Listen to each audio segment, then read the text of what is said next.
அதிர்ஷ்டம் ஜோதிட ராசி நேயர்கள் அனைவருக்கும் செந்தில் பாபுவின் வணக்கம். இந்த வருடத்தில் நடக்க இருக்கும் ராகு கேது பயிற்சிக்கான பலன்களை பார்க்க போகின்றோம்.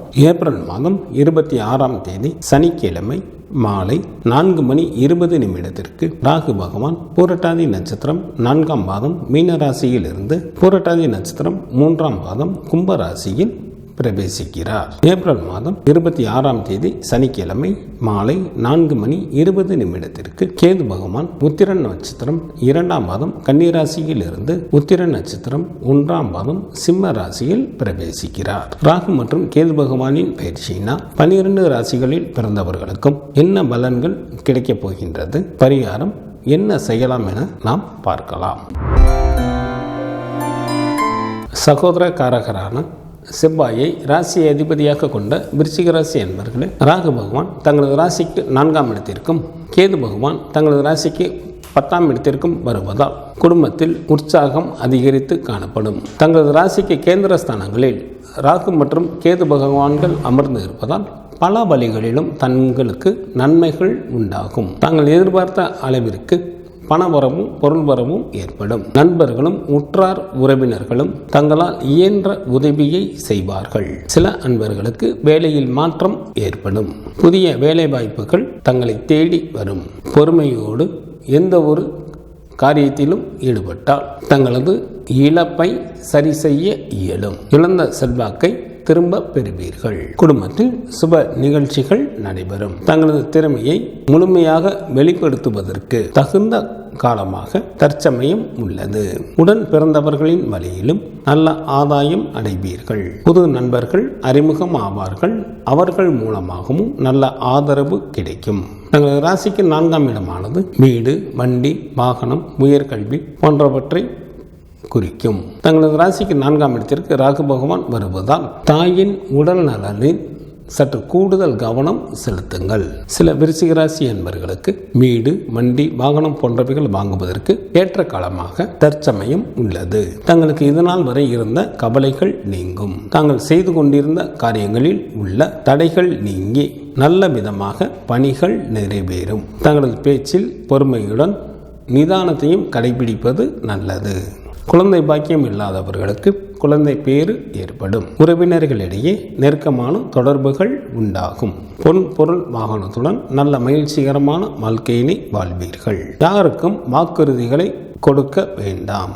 இல்லையெனில் சொன்ன சொல்லை காப்பாற்றுவதற்காக அதிக அளவிற்கு தங்களது காலத்தையோ அல்லது பணத்தையோ செலவு செய்ய நேரிடும். தங்களது ராசிக்கு 10ஆம் இடம் என்பது தொழில், மாமியார் வீடு, உத்தியோகம், வேலை வாய்ப்பு ஆகிய ஸ்தானமாகும். அவற்றில் கேது பகவான் அமர்ந்து இருப்பதால் சில விருச்சிக ராசி அன்பர்களுக்கு தொழிலில் இடமாற்றம் ஏற்படும். பூர்வீக சொத்தில் இருந்த பிணக்குகள் நீங்கி நல்ல ஆதாயமும் அடைவீர்கள். உத்தியோகத்தில் உள்ளவர்களுக்கு தங்களது திறமைக்கு ஏற்ற அங்கீகாரம் கிடைக்கும். வேலை செய்யும் இடத்தில் சக ஊழியர்களின் ஆதரவும் மேலதிகாரிகளின் ஒத்துழைப்பும் கிடைக்கப் பெறுவீர்கள். இந்த ராகு கேது பயிற்சியானது தங்களது வாழ்க்கை தரத்தை நன்கு உயர்த்தும். தங்களது ராசிக்கு 4ஆம் இடத்தில் ராகு பகவானும் ராசிக்கு 10ஆம் இடத்தில் கேது பகவானும் அமர்ந்து இருப்பதால் திங்கட்கிழமை என்று சிவபெருமானை வழிபாடு செய்வது தங்களுக்கு பல வழிகளிலும் நல்லது. சனிக்கிழமை காலபைரவர் வழிபாடு தங்களுக்கு பல வழிகளிலும் நன்மைகள் புரியும்.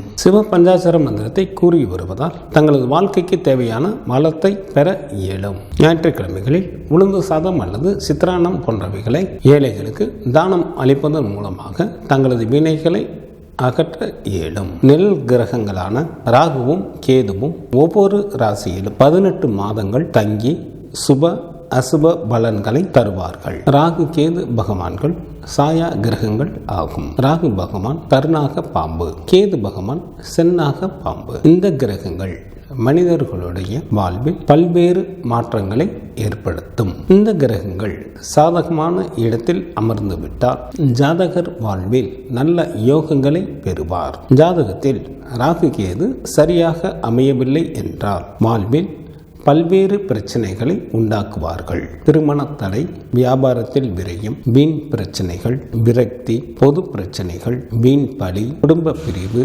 மற்றும் துஷ்ட சக்திகளால் தொல்லை போன்றவைகள் நிகழும். ஜனன ஜாதகத்தில் ராகு பகவான் மற்றும் கேது பகவானுக்கு 3, 6, 11 ஆகிய இடங்கள் நல்ல பலன்களை தரக்கூடிய பாவங்கள் ஆகும். ராகு மற்றும் கேது பகவானுக்கு 3, 7 மற்றும் 11 என பார்வைகள் விசேஷமானது.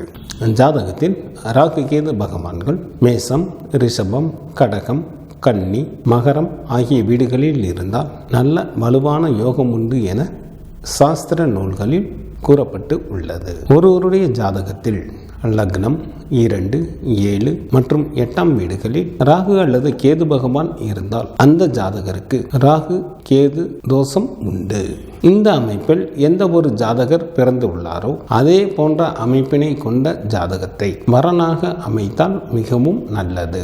அமாவாசை தினத்தன்று ராகுவின் கதிர்கள் அதிகமாக பூமியில் வந்து விழும். நம்முடைய மூதாதையர்களும் ராகு பகவானைத்தான் குறிக்கும். அதனால்தான் நம்முடைய மூதாதையர்களுக்கு அமாவாசையில் திதி கொடுக்கின்றோம். அவ்வாறு திதி கொடுப்பதன் மூலமாக நம்முடைய மூதாதையர்களின் ஆசீர்வாதம் நமக்கு கிடைக்கும். இதனால் நமக்கு பாதுகாப்பு அதிகரிக்கும். ராகு பகவான் தீராத ஆசையை உண்டு பண்ணுவார். கேது பகவான் தீராத கடமையை உண்டு பண்ணுவார். ஒருவரது ஜாதகத்தில் அமர்ந்துள்ள ராகு பகவான் போன ஜென்மத்தில் நமக்கு உள்ள தீராத ஆசையை எடுத்து காட்டுவார். கேது பகவான் போன ஜென்மத்தில் நமது நிறைவேறாத கடமையை எடுத்து காட்டுவார். போன ஜென்மத்தில் நாம் செய்த செயல்கள் அனைத்தையும் மூட்டையாக கட்டிக்கொண்டு கேது பகவான் கொண்டு வருவார். ராகு பகவான் அதனை பிரித்து அதற்கு ஏற்ற பலன்களை வழங்குவார். ராகு பகவானுக்கு ஒரு விஷயம் வேண்டுமென்றால்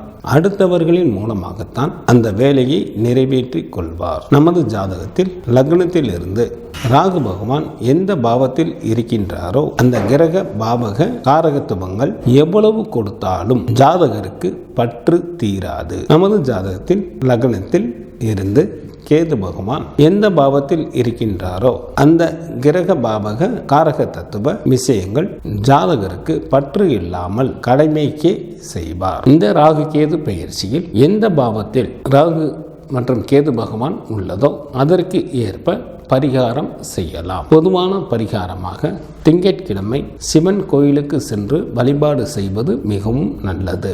ஜாதகத்தில் ராகு கேதுக்கள் உள்ள நட்சத்திரத்தின் அதிதேவதைக்கு அர்ச்சனை செய்யலாம். பாம்பின் மேல் பள்ளி கொண்டிருக்கும் பெருமாள் கோவிலுக்கு சென்று வழிபாடு செய்வதும் நல்லது. ராகு கேது பகவான்களின் காயத்ரி மந்திரங்களை கூறுவதன் மூலமாகவும் தோஷத்தை நம்மால் குறைக்க இயலும். ராகு மற்றும் கேது பகவானிற்கு சொந்த வீடுகள் இல்லை. எந்த ராசியில் அமர்கின்றாரோ அந்த ராசியின் அதிபதியை போல செயல்படுவார்கள். ராகு பகவான் சனி பகவானின் வீடான கும்பராசிக்கு செல்ல போகின்றார். ராகு பகவான் சனி பகவானை போலவும் கேது பகவான் சூரிய பகவானின் வீடான சிம்ம ராசிக்கு செல்ல போகின்றார். கேது பகவான் சூரிய பகவான் போலவும் செயல்பட உள்ளார். இங்கு சொல்லப்படுபவைகள் பொது பலன்களே. பொது பலன்களான இவற்றில் தங்களது ஜாதகத்தில் நடைபெற்று வரும் திசா புத்திக்கு ஏற்ப மாற்றம் நிகழும் என்பதை நினைவில் கொள்ளுங்கள்.